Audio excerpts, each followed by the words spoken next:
नमस्कार, एक बार फिर से आपका स्वागत है। हम डिस्कस कर रहे हैं रॉबर्ट ब्राउनिंग की poem the last ride together. अब तक हम इसके 2 सेक्शंस डिस्कस कर चुके हैं। हमने देखा कि कैसे उस लवर को लव में रिजेक्ट करने के बावजूद वो अपनी बिलविड के लिए ग्रेटिट्यूड शो करता है। अब जाहिर सी बात है कि जब लव में उसे रिजेक्ट किया गया है तो एक निराशा होनी चाहिए, लेकिन इसके बावजूद वो ग्रेटेस्ट हैप्पीनेस फील करता है जो हम इस थर्ड सेक्शन में देखने जा रहे हैं। देखिए, जब भी हेवनली प्लेजर की बात आती है ना, तो हेवनली प्लेजर का मतलब वो प्लेजर नहीं है जो मरने के बाद मिलता हो। कहीं हम सोचें मरने के बाद कोई अलग ही हैप्पीनेस होता होगा। जब एक डिवाइन प्लेजर, या हम कह सकते हैं एक्सट्रीम प्लेजर, हिंदी में कहे परमानंद की अवस्था, उसे हेवनली प्लेजर कहा जाता है। थर्ड सेक्शन के इस सीन को देखते हैं। देखिए, जब एक लव में डूबा होता है तो उसे नेचर की हर चीज़ से प्यार हो जाता है। पूरा वर्ल्ड जो है वो उसे अपने एकदम नज़दीक लगता है, जैसा इस सेक्शन में होता है। आप ये सीन देखिए। अब ये रीडर को एक रोमांटिक सीन अज्यूम करने के लिए कहता है। सीन को समझिए। ये है सनसेट और ये है मून और ये है क्लाउड्स। अब हम सोचें कि एक साथ सन और मून कैसे आ गए, तो मतलब ये रीडर को बस इस सीन को इमेजिन करने के लिए कह रहा है कि जब अपनी बिलविड की वो प्रेजेंस अपने पास पाता है तो कैसा फील करता है। वो उसे एक ऐसे क्लाउड से कंपेयर करता है। ये क्लाउड है, ऐसे क्लाउड से कंपेयर करता है जिसे ब्लेसिंग्स दिया जा रहा है। किसके द्वारा? मून के द्वारा, सन की तरफ से, और यहाँ पर हम देखेंगे जो स्टार है, इवनिंग स्टार, वीनस जिसे कहते हैं, उसकी तरफ से। इन सब से जो आशीर्वाद बरसाया जा रहा है, उस वजह से ये लग रहा है कि जैसे क्लाउड जो है वो वजन से बैंड हो चुका है, लदा गया है। और अब इस क्लाउड को माना गया है कि जैसे एक वेव उठती है कर्व्ड शेप के अंदर, उसी प्रकार से ये क्लाउड जो है वो भी ऊपर उठा हुआ है। तो मतलब इस सीन को अज्यूम करने के लिए जो स्पीकर जो है वो रीडर्स को कहता है, और वो ये फील करता है कि जब उसकी बिलविड उसके पास है तो जैसे एक क्लाउड को इस प्रकार का ब्लेसिंग्स प्रोवाइड करवाया जाता है, आज वैसा ही वो अपनी बिलविड की अपने पास प्रेजेंस से फील कर रहा है। तो मतलब इस सीन को अज्यूम करने के लिए कहा जा रहा है। अब आप देख सकते हो कि जैसे इस लवर को रिजेक्ट किया गया है, इसने रिक्वेस्ट की है और ये पूरी तरह से अब इमोशनल हो चुकी है, सिंपैथी शो कर रही है। और इस राइड के दौरान जब ये अपना सर जो है वो इसकी चेस्ट पे रखेगी तो ये उस हेवनली प्लेजर को फील करेगा। तो इस सीन को हम पूरा लाइन वाइज देखते हैं। तो एक चीज़ ध्यान रखिएगा, ये जो दोनों जो है वो अलग अलग हॉर्स पे सवार है, एक ही हॉर्स पे सवार नहीं है, ध्यान रखिएगा। इसीलिए तो जो फ्रेज आती है side by side, it means दोनों अलग अलग हॉर्सेस पे है। इस चीज़ को जरूर ध्यान में रखना है। तो ये एक रोमांटिक सीन है और इस पोएम का सबसे रोमांटिक पार्ट जो है वो इस सेक्शन को देखा जा सकता है।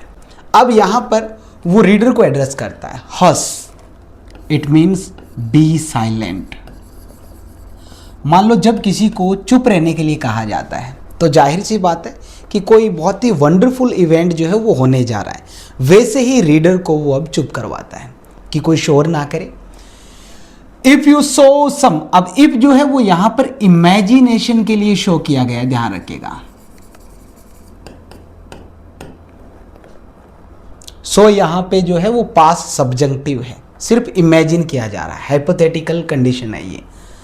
इफ यू सो यू यहां पर ध्यान रखिएगा बिलविड नहीं है, बल्कि किसके लिए यूज किया गया है? रीडर्स के लिए यूज किया गया, ये जरूर ध्यान में रखना है। अज्यूम करो और साइलेंट हो जाओ।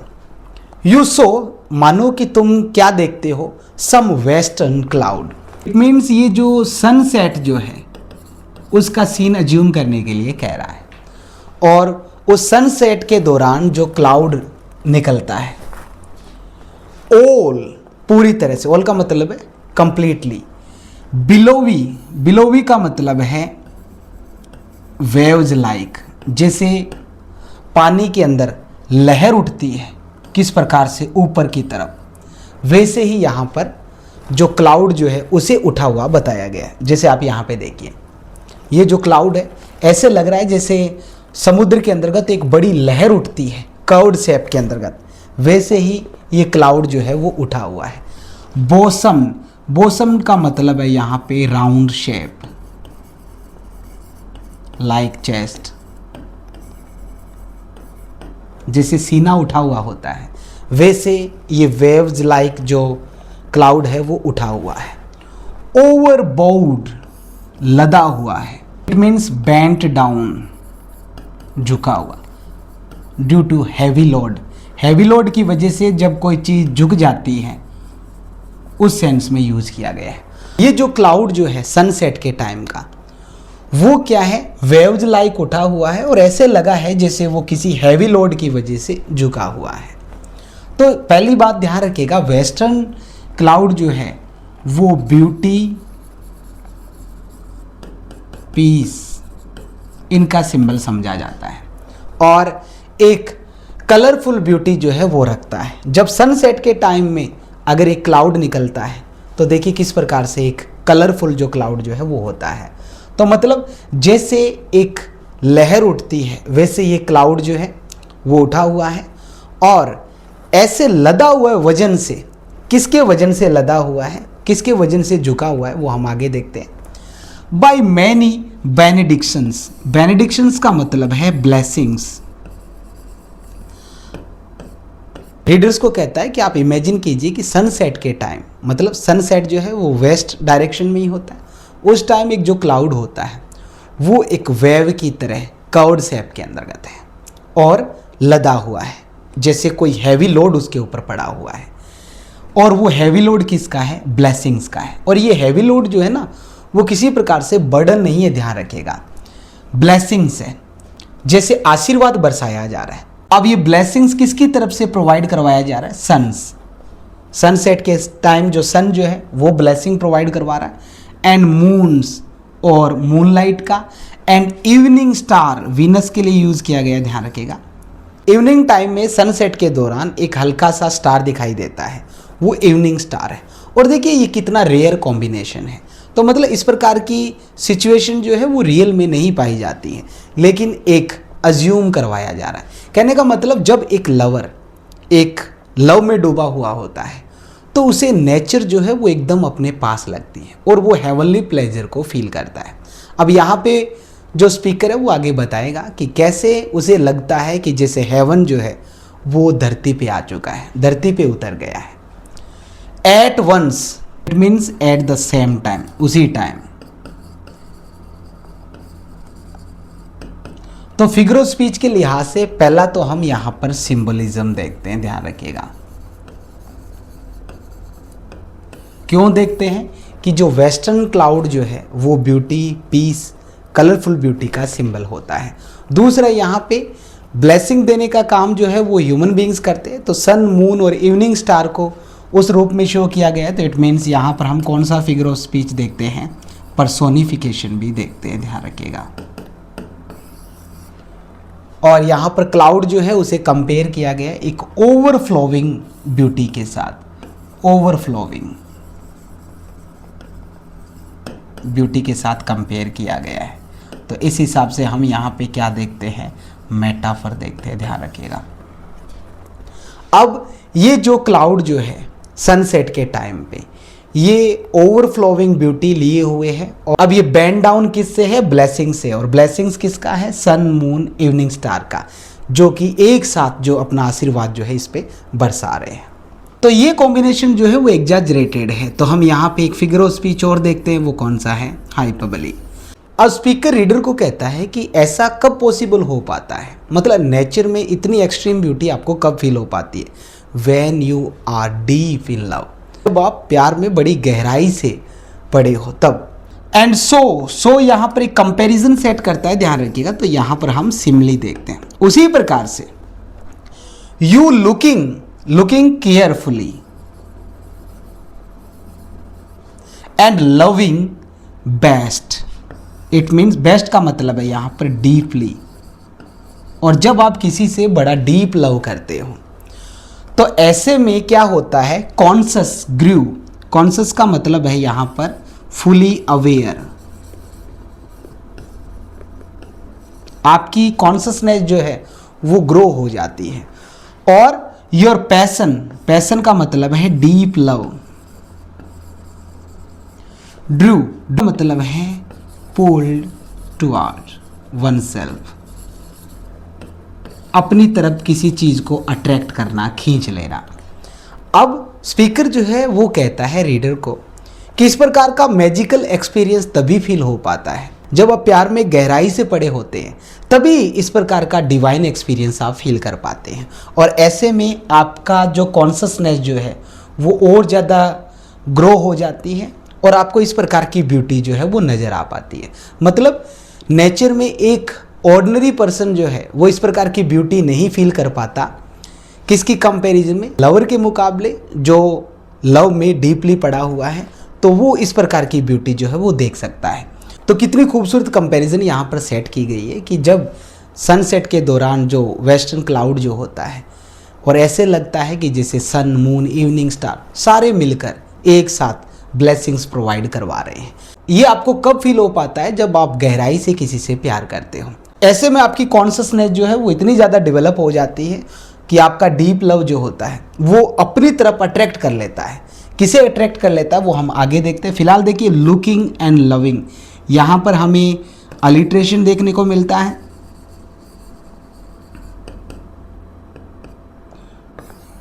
और सबसे इम्पॉर्टेंट बात जो हम इसमें देखते हैं वो है विजुअल इमेजरी।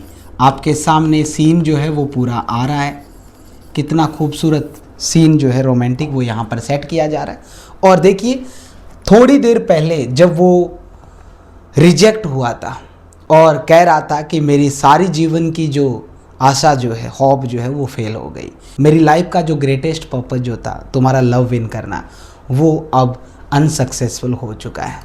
इसके बावजूद अब देखिए वो कितनी डिवाइन हैप्पीनेस जो है वो फील कर रहा है। It means seize the day, जो पल आपके पास है उसे भरपूर जी लो। यही जो फिलॉसफी जो है रॉबर्ट ब्राउनिंग ने यहाँ पर एक्सप्रेस की है। दूसरा यहाँ पर देखिए पैशन किसी को ड्रॉ नहीं कर सकता, कॉन्शस जो है वो ग्रो नहीं हो सकती। तो इट मीन्स यहाँ पर हमें कौन सा फिगर ऑफ स्पीच और देखने को मिलता है, पर्सोनिफिकेशन।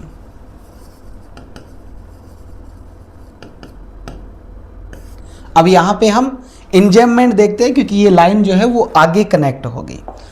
तो जब इस प्रकार के लव में आप हो तो ऐसे में आपका डीप लव जो है आपको ऐसे फील होगा जैसे वो अट्रैक्ट कर रहा है अपनी तरफ खींच रहा है। सारी जो चीज़ें हैं नेचर की वो वहाँ पर गैदर हो रही है, cloud, sunset, moon rise, star shining of star, rising of moon. तो ये सारे जो है वो आपकी तरफ अट्रैक्ट हो रहे हैं। Down on you, it means आप पर उतर रहे हैं आपको ब्लेसिंग देने के लिए, आपको और आपके बिलवेड को। तो ऐसे लगता है कि जब आप डीप लव में होते हैं तो सारी नेचर आपकी तरफ जो है वो अट्रैक्ट हो जाती है। तो यहाँ पर हम एक लिस्टिंग देखते हैं तो हमें इन्यूमरेशन देखने को मिलता है। जब एक लिस्टिंग की जा रही है नियर, ऐसे लगता है ये सारे जो नेचुरल ऑब्जेक्ट्स हैं वो आपके एकदम पास आ चुके हैं। एंड येट मोर नियर, एकदम पास आ चुके हैं। हाइपरबली हम यहां पर देखते हैं तो नेचर जब आपकी तरफ अट्रैक्ट हो जाती है तो इसका क्या इफेक्ट पड़ता है, टिल फ्लैश का मतलब है ह्यूमन बॉडी या हम कह सकते हैं ह्यूमन एग्जिस्टेंस। मस्ट फेड का मतलब disappear. For heaven was, heaven का मतलब है यहाँ पर स्पिरिचुअल ब्लीस या हम कह सकते हैं सुप्रीम हैप्पीनेस। तो स्पिरिचुअल ब्लिस और सुप्रीम हैप्पीनेस के लिए हेवन यूज किया गया, यहाँ पर ध्यान रखिएगा। तो आपका ह्यूमन एग्जिस्टेंस जो है वो डिसअपियर हो जाता है। इट मीन्स आपके आसपास क्या है वो आपको बिल्कुल भी फील नहीं हो पाता, क्योंकि ऐसे लगता है जैसे स्वर्ग नीचे उतर आया है। मतलब सुप्रीम हैप्पीनेस जो है वो आप फील करते हो और आपके आसपास का जो फिजिकल वर्ल्ड जो है वो आपको गायब फील होता है। तो एक तो ध्यान रखिएगा यहाँ पर जो सुप्रीम हैप्पीनेस को हेवन से कंपेयर किया गया है, तो हम यहाँ पे एक तो क्या देखते हैं, मेटाफर देखते हैं। दूसरा यहाँ पर हेवन जो है वो सिंबल है किसका? एक्सट्रीम हैप्पीनेस का और फुलफिलमेंट का, परफेक्शन का। तो यहाँ पर हम कौन सा फिगर ऑफ स्पीच और देखते हैं? सिंबलिज्म देखते हैं। तो जब आप एक गहरे प्यार में पड़े हो तो ऐसे में आपका जो कॉन्शसनेस जो है वो इतना ज़्यादा डेवलप हो जाता है कि आपका जो डीप लव जो है वो ऐसे लगता है कि स्टार को, क्लाउड्स को, मूनलाइट को, सबको अपनी तरफ खींच रहा है और सारे आपके ऊपर उतर आए हैं। जैसे वो उस क्लाउड को ब्लेसिंग कर रहे थे वैसे ही तुम पर भी एक ब्लेसिंग्स जो है वो फील होती है। और ये एक्सपीरियंस जो है वो हेवनली है और आपकी जो ह्यूमन बॉडी जो है वो आपको फील नहीं हो पाती। और ये एक स्पिरिचुअल ब्लिस है, मतलब आपके आसपास क्या है वो आपको फील ही नहीं हो पाता। इस प्रकार का आप स्पिरिचुअल ब्लिस जो है वो फील कर पाते हो। कब कर पाते हो? जब आप गहरे प्यार में पड़े हो, आपकी बिलविड आपके पास हो। तो इस प्रकार का एक सीन जो है वो इमेजिन करने के लिए स्पीकर ने कहा है। और अब जैसे कि उसकी बिलविड उसके साथ राइडिंग कर रही है तो ये जो एक्सपीरियंस जो है वो उसके लिए फुलफिलमेंट जो है वो प्रोवाइड करवाने वाला है। दस लीन्ड, लीन्ड का मतलब लीन्ड, सटकर बैठना। सी एंड लिंगर्ड, लिंगर्ड का मतलब स्टेयर्ड या पुट, रख देना, प्लेस्ड। अब यहाँ पर जो कंपैरिजन जो है वो ख़त्म हो जाती है। अब वो एक्चुअल सीन को रिमाइंड कर रहा है कि उसकी बिलविड जो होती है वो एकदम उसके पास जो है वो आती है। और लिंगर्ड का मतलब है state for a little while, थोड़ी देर के लिए उसके एकदम क्लोज आती है, एकदम पास आती है। जैसे आप इस सीन में देख सकते हो एकदम इसके पास है पर थोड़े टाइम के लिए है।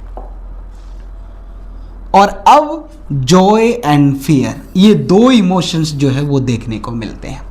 यहाँ पर हम कॉन्ट्रास्ट देखते हैं। पहली बात तो है हम एंटीथेसिस देखते हैं, ध्यान रखिएगा।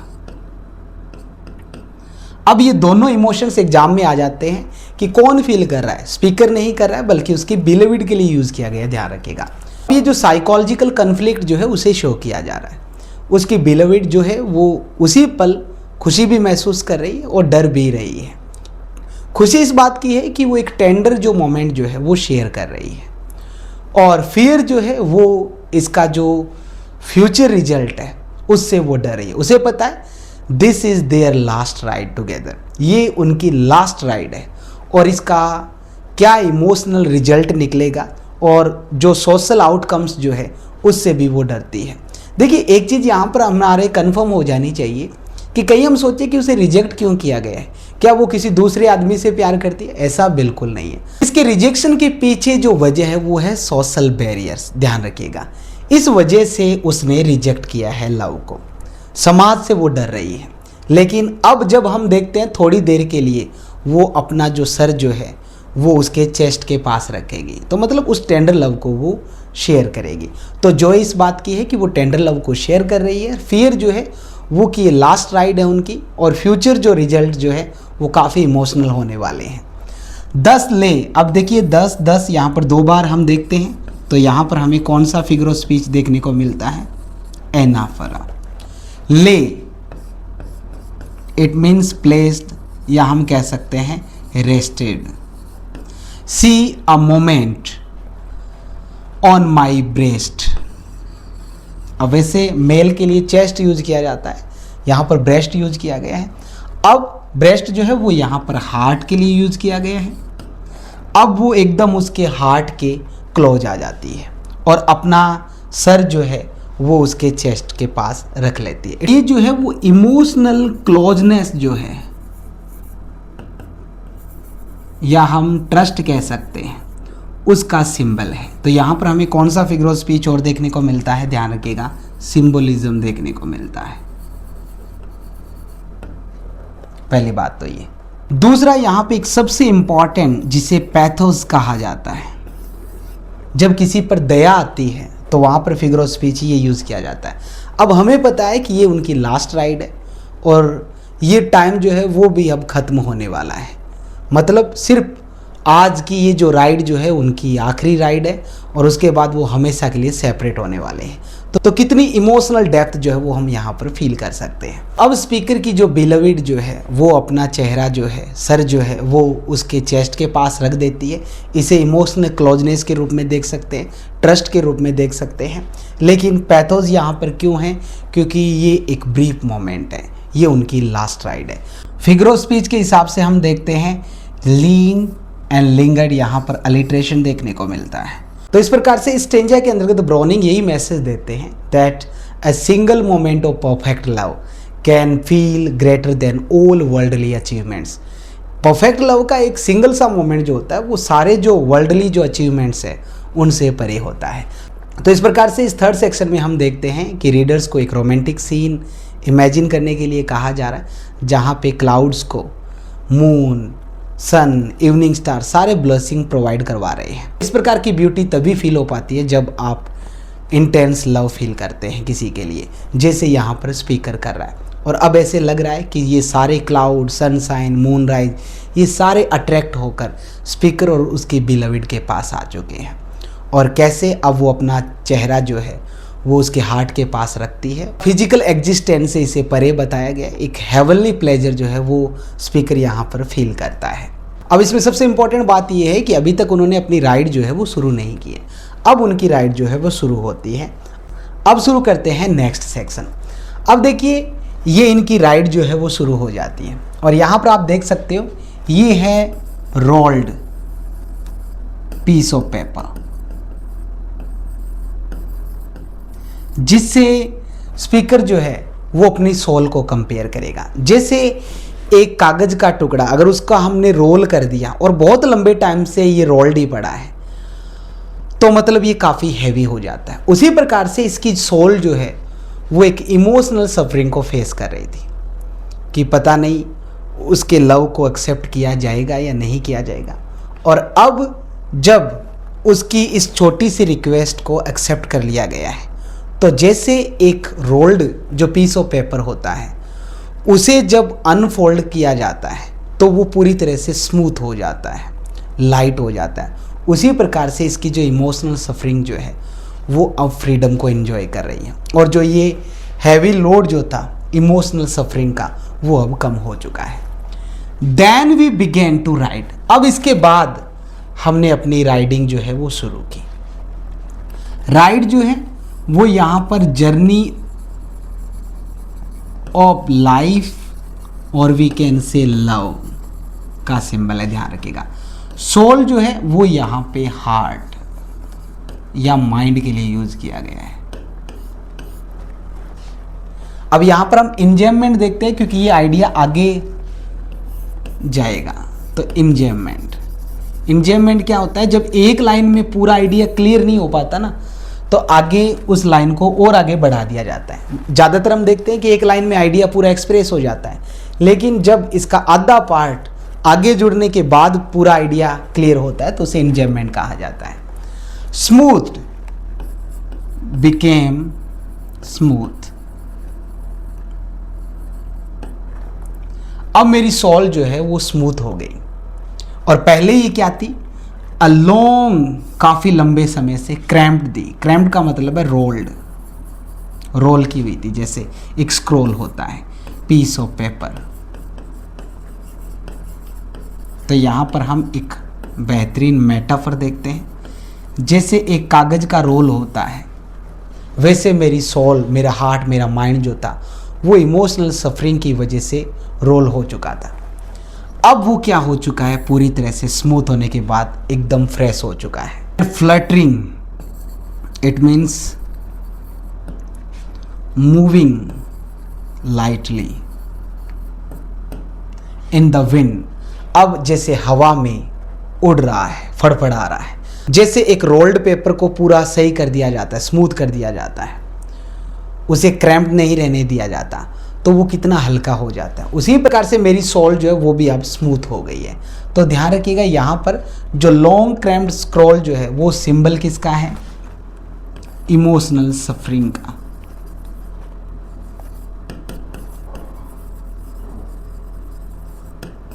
तो यहां पर हम सिंबलिज्म देखते हैं, सिंबलिज्म का यूज किया गया, ध्यान रखिएगा। अब मेरी सोल जो है, मेरा हार्ट माइंड जो है, अब वो फ्रीडम को एंजॉय कर रहा है। पास्ट होप्स ऑलरेडी ले का मतलब लेफ्ट बिहाइंड। अब पीछे की जो आशा जो थी वो पीछे ही छोड़ दी गई है। और होप क्या थी? To win her love. हम कह सकते हैं उससे मैरिज करना, उसके प्यार को जीतना। ये सारी होप्स जो थी वो अब भले ही रिजेक्ट हो गई है, अनसक्सेसफुल हो गई है, मैंने उन्हें पीछे छोड़ दिया। It means he is enjoying present moment. अब वो प्रेजेंट मोमेंट को एंजॉय कर रहा है और उसने डेस्टिनी को एक्सेप्ट कर लिया है। What need to strive? Struggle. यहां पर हम रिटोरिकल क्वेश्चन देखेंगे, ध्यान रखिएगा। It is useless. What need to strive? क्या जरूरत है स्ट्रगल करने की? किसके साथ? अ लाइफ औरी। औरी मीन्स रॉन्ग, या हम कह सकते हैं नॉट गोइंग एज प्लान। जैसा सोचा हो और वैसा ना हो, उसके लिए यूज किया जाता है। मतलब लाइफ में हम जैसा सोचते हैं, एक्सपेक्ट करते हैं, अगर वैसा नहीं होता, उल्टा हो जाता है, तो फिर हमारा क्या बस है। मतलब शायद हमारी डेस्टिनी यही चाहती है, तो अपनी डेस्टिनी को एक्सेप्ट करना चाहिए। तो स्पीकर कहता है मैंने बिल्कुल सोचा था कि मेरा लव सक्सेसफुल होगा, जो मैंने होप पाल रखी थी वो सक्सेसफुल होगी, भले ही वो विफल हो गई, तो मैं अपनी डेस्टिनी के साथ क्यों लड़ता रहा हूँ। तो मतलब ये यूजलेस है अपनी डेस्टिनी के साथ फाइटिंग करना, क्योंकि इससे और ज़्यादा पेन जो है वो फील होता है। तो अब मैंने अपने डेस्टिनी को एक्सेप्ट कर लिया है। फिगर्स ऑफ स्पीच के हिसाब से हम देखते हैं, फ्रेशनिंग एंड फ्लटरिंग में हमें एक तो अलिट्रेशन देखने को मिलता है, दूसरा सोल को एक ऐसे लिविंग बीइंग के रूप में कंपेयर किया गया है जो खुद को स्मूथ कर सकता है, तो हम यहां पर पर्सोनिफिकेशन देखते हैं।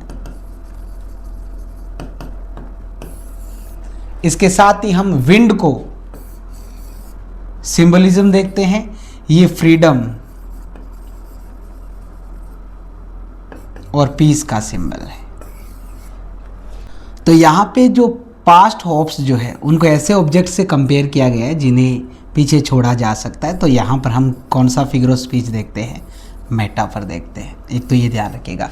दूसरा लाइफ ऑरी जो है वो फॉल्स होप जो है उनका सिंबल है। इस प्रकार से हमने देखा कि जब उसकी बिलविड उसके साथ राइड करना शुरू कर देती है, तो ऐसे में उसकी जो इमोशनल सफरिंग का जो वेट जो था वो अब लाइट हो जाता है। वो अपनी सोल को कंपेयर करता है एक रोल्ड पीस ऑफ पेपर के साथ। जब उसको स्मूथ कर दिया जाता है तो जैसे एक रोल्ड पेपर जो है वो स्मूथ होकर लाइट होकर विंड में उड़ सकता है, वैसे उसकी सोल जो है वो भी अब हैप्पीनेस से झूम रही है। और इस प्रकार से अब वो एक ऑप्टिमिज्म दिखाता है कि जो पास्ट होप जो थी उन्हें पीछे छोड़ना ही बेहतर है और अपने डेस्टिनी को एक्सेप्ट करना ही बेहतर है, क्योंकि ज़रूरी नहीं है कि हम जैसा प्लान करते हैं वैसा ही हो। और यही तो मैसेज देना चाहते हैं रॉबर्ट ब्राउनिंग की, कि जो हम चाहते हैं वो हमें हासिल ही हो ये ज़रूरी नहीं है। उसका एक्सपीरियंस जो है वो भी अपने आप में डिवाइन होता है। जैसे यहाँ पे भले ही उसके लव को रिजेक्ट किया गया है, लेकिन उसकी कंपनी जो है अपनी बेलविड की, उसे वो एक डिवाइन प्लेजर मानता है।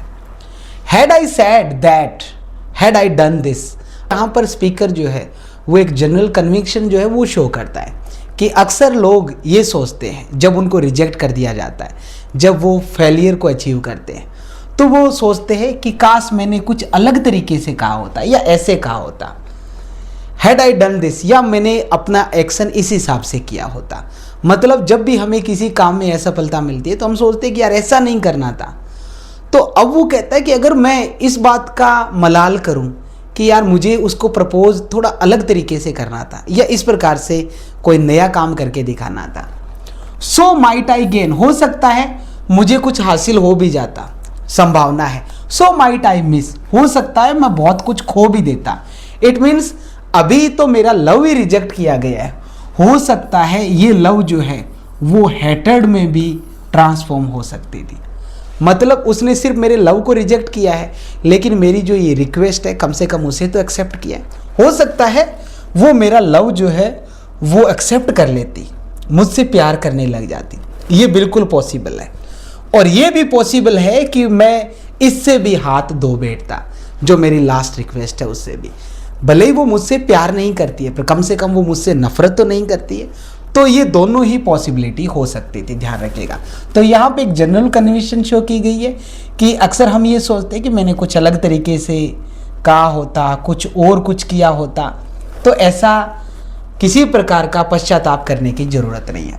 Might she have loved me, ये बिल्कुल पॉसिबल है कि वो मुझसे प्यार कर सकती थी अगर मैंने कुछ अलग तरीके से कहा होता तो।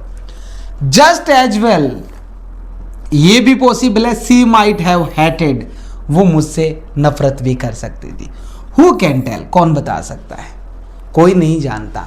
अक्सर जब हमें फेलियर मिलती है तो हम नए नए एक्सपेरिमेंट सोचते हैं, इन सब के बारे में सोचना यूजलेस है। Where had I been now if the worst befell, befell का मतलब है outcomes, results. Where had I been now if the worst befell, मतलब अगर इसका उल्टा आउटकम्स आता, इसके खराब रिजल्ट्स आते, मुझसे वो नफरत करने लग जाती, बिल्कुल बोलती नहीं, तो मैं कहाँ होता। मतलब आज मेरी इमोशनल स्टेट जो है वो क्या होती। अभी तो मैं कितना डिवाइन प्लेजर फील कर रहा हूँ, लेकिन अगर इस प्रकार का आउटकम्स आ जाता, वर्स्ट आउटकम आता, तो शायद मैं मेरी मेंटल स्टेट को कभी भी वापस अचीव नहीं कर पाता। एंड हियर, और देखो, we are riding, she and I, देखो खुशी की तो बात है, हम दोनों एक दूसरे के साथ राइड कर रहे हैं। क्या ये पॉसिबल होता अगर मैं इस प्रकार की बातों को सोचता, कि मैं कुछ अलग तरीके से करने की कोशिश करता। फिगर्स ऑफ स्पीच में हम देखें तो एक तो हमें यहाँ पे पैरेललिज्म देखने को मिलता है, एक साथ दो अल्टरनेटिव जो है रियलिटी चल रही है। So might I gain, so might I miss. इसके साथ ही हम यहाँ पर रिटोरिकल क्वेश्चन देखते हैं, हु कैन टेल और where had I been now, तो यहाँ पर रिटोरिकल क्वेश्चन है।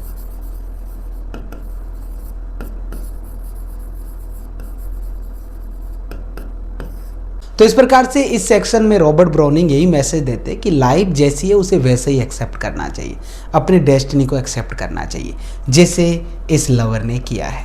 और इसका आउटकम ये निकला है कि अपनी लाइफ का बेस्ट मोमेंट जो है वो एंजॉय कर रहा है। कई बार हम और बेहतर की तलाश में जो हमारे पास है उससे भी हाथ धो बैठते हैं। तो इस प्रकार का एक डिवाइन लव, इमोशनल लव जो है वो यहाँ पर शो किया गया है। तो फिलहाल इस वॉल्यूम में इतना ही, मिलते हैं इसके नेक्स्ट सेक्शन के साथ, तब तक ले दीजिए इजाज़त, शब्बा खैर।